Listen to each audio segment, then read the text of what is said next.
ज्ञानी कितना ही उपवास, व्रतशील, संयम, वार का बहुत अच्छा उसका एकदम व्यवस्थित मर्यादित जीवन हो, जैसा एक ज्ञानी धर्मात्मा पंचपुस्तान वर्ती या मुनिराज साधु का होना चाहिए। एकदम जैसे एक मुनिराज है, मान के चलो आपको उनके बारे में पता चला कि साहब इनके 31 उपवास हैं, या इनके 42 है, या इनके 50 है, या इनके 55 है, या जितने जितने भी है, लेकिन वो उस उपवास से आपको कोई लाभ नहीं है। उनका उपवास उनके लिए है, उसका आनंद उनके लिए है, लेकिन आप उनसे उपवास से उनको महान मान के लाभ लेना चाहे तो ये आपकी गलती है। कि क्यों? कि देखो, हमने अरहंत को पहले नमस्कार किया, सिद्ध को बाद में नमस्कार किया। तो हमने अरहंत को पहले नमस्कार क्यों किया जबकि सिद्ध बड़े हैं? 8 कर्म किसके नष्ट हुए बहन जी? बोलो, पीछे वाले सिद्ध के अरहंत के? तो जिनके 8 कर्म नष्ट हो गए वे ज्यादा परम पवित्र हैं, ज्यादा शुद्ध हैं। समझ में आया? और जो अभी शरीरी है, जिनके अघाती कर्म शेष है, ऐसे अरहंत परमात्मा, वे 2 नंबर पे आने चाहिए। माने उनको नमस्कार 2 नंबर पे होना था। नमो अरिहंताणम की जगह नमो सिद्धाणम, नमो अरिहंताणम, ऐसा होना चाहिए था। लेकिन हमने अरिहंतों को पहले नमस्कार किया। क्यों किया? ये बात इसलिए किया कि भाई सिद्ध भगवान तो चले गए महाराज, आपका करें क्या हम?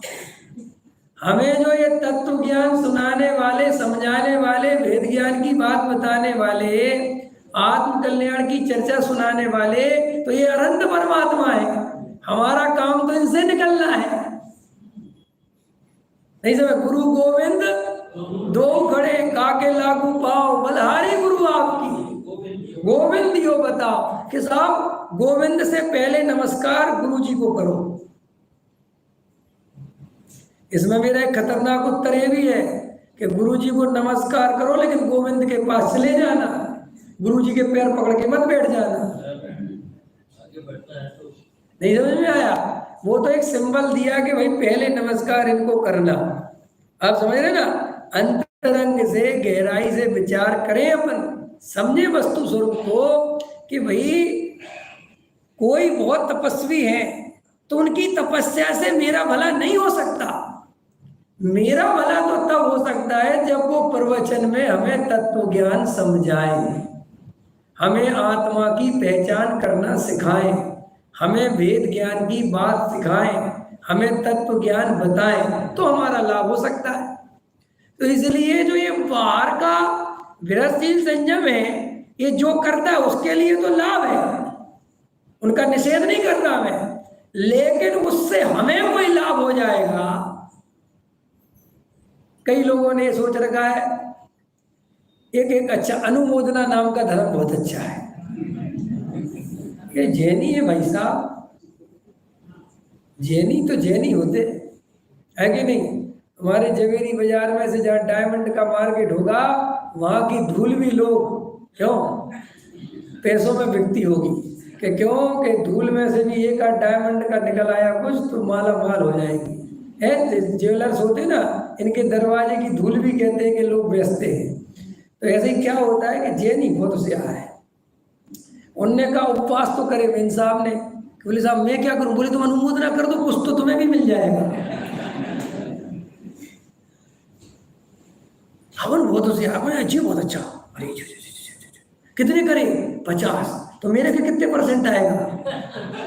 कि तुम्हारे कम से कम 25। बोले 100, गजब हो गया। 50 का 25 मेरे खाते में। बोले हाँ। तो अपन जो है धड़ाधड़ अनुमोदना। अरे भाई साहब, ये तुमने जो धंधा खोल रखा है, इससे तो मोक्ष नहीं चले जाओगे। कि साहब हम तो अनुमोदना करते। अरे भाई साहब, अंदर से समझो तो, उपवास का स्वरूप समझो तो सही।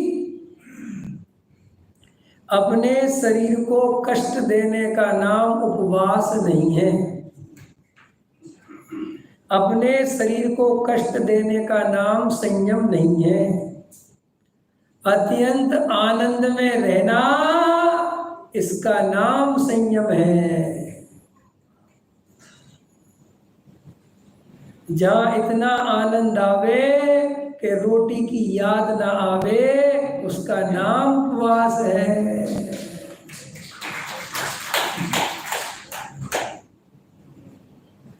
उपवास से, भोजन के छोड़ने से अगर आत्मा मिलता होता तो आत्मा 2 कौड़ी का हो जाता। अगर भेष बदलने से आत्मा मिलता होता तो आत्मा 2 कौड़ी का हो जाता।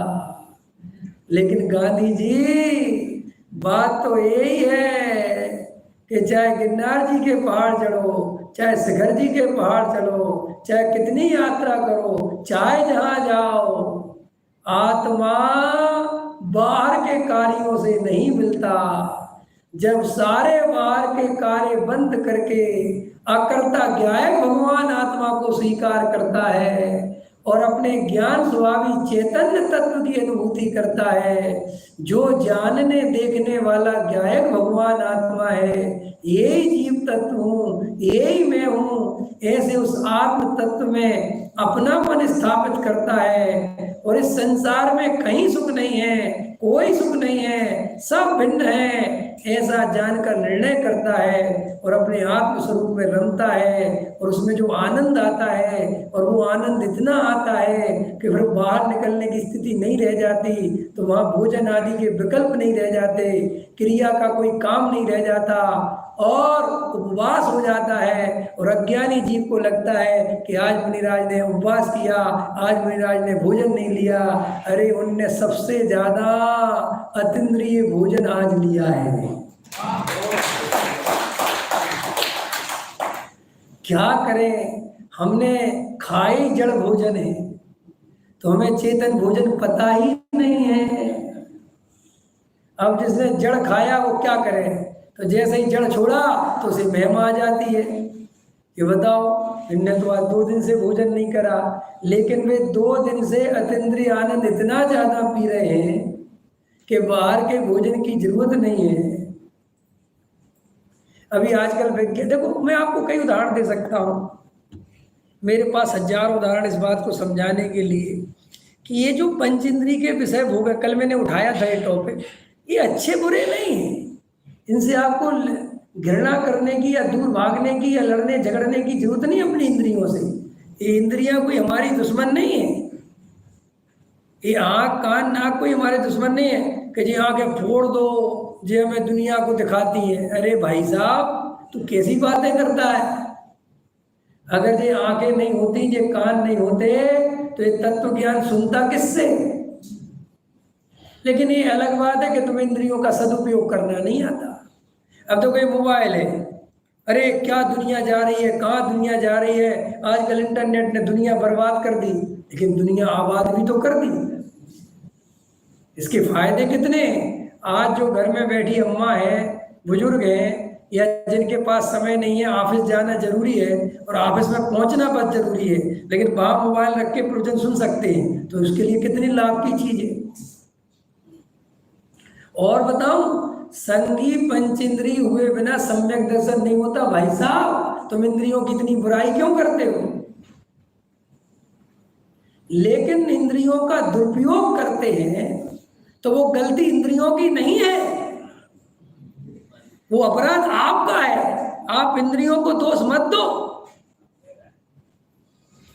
सूरदास जी के बारे में ऐसा कथानक मिलता है, एक मंदिर में बैठे थे और हरि भजन कर रहे थे, और इतने में वहां पर एक स्त्री आई, और स्त्री सुंदर थी, और उसको देखा और उनको काम वासना, काम विकार पैदा हुआ। तो उनको ऐसा भाव आया कि अरे जी आंखें नहीं होती तो ये झगड़ा नहीं होता, मेरी प्रभु की भक्ति डिस्टर्ब हो गई। और उनने 2 गरम सूजे किए और आंखों में घोंप ली। तो हमारे डॉक्टर साहब तो ये कहते हैं कि जिंदगी भर आखिरी समय जो देखा था वो ही घूमता रहा होगा। समझ में आया कि नहीं आया? क्योंकि आंखें फोड़ना तुम्हारे विकार को रोकने का उपाय नहीं है। ऐसे तुम अभ्यास कर करके आज उपवास करेंगे, चलो भैया उपवास करना है आज। तो घर वालों को बता दिया कि देखो आज कोई भोजन की चर्चा नहीं करना, कोई घर में रसगुल्ला नहीं बनाना, कोई ऐसी चीज नहीं बनाना जिससे मैं डिस्टर्ब हो जाऊं। समझ में आया कि नहीं आया? और मैं जा रहा हूँ मंदिर जी में, ये मैं मंदिर जी भेज रहा हूँ, अच्छा आदमी हूँ मैं, ना तुम पता नहीं कहाँ भी जा सकते हो। ऐसे लोग हैं। एक बार मैं अभी इंदौर गया पिछले 10 लक्षण में, तो वहाँ पर कुछ भाई मिले, तो बोले साहब हम लोगों ने इतना अज्ञान था हमारे अंदर कि हम लोग जो 10 लक्षण आते थे, परीक्षण पर्व आते थे, तो बोले हम उपवास करते थे 14-15 साल की उम्र में। और बोले क्या करते थे, उपवास करने की किया क्या, जो उपवास है, और सीधा फिल्म में चले जाते थे। और 11 से 2 का शो, 2 से 5 का शो, 5 से 8 का शो, 300 देखे और उपवास पूरा। और बोले मजेदार बात ये होती थी कि ऐसे हम 10 उपवास कर लेते थे, फिर हमें गड्डी पे बैठा के, समझ में आया, काय पे बैठाते उसमें, गड्डी बोलते क्या बोलते, जो ही बोलते हो तुम, है ना, रथ पे बैठा के, और एकदम हमारी पूरे नगर में शोभा यात्रा निकालती थी, हम सम्राट की तरह अनुभव करते थे। ऐसे लोग चारों तरफ ताली बजाते थे, अनुमोदना अनुमोदना अनुमोदना अनुमोदना। काय की 3 टाइम फिल्म देखी उसकी, क्योंकि हम बनिया ठहरे, हम तो बस लाभ देखते हैं, अनुमोदना करो अनुमोदना करो। काय की अनुमोदना, किस बात की अनुमोदना, कौन सा व्रत, कौन सा उपवास भाई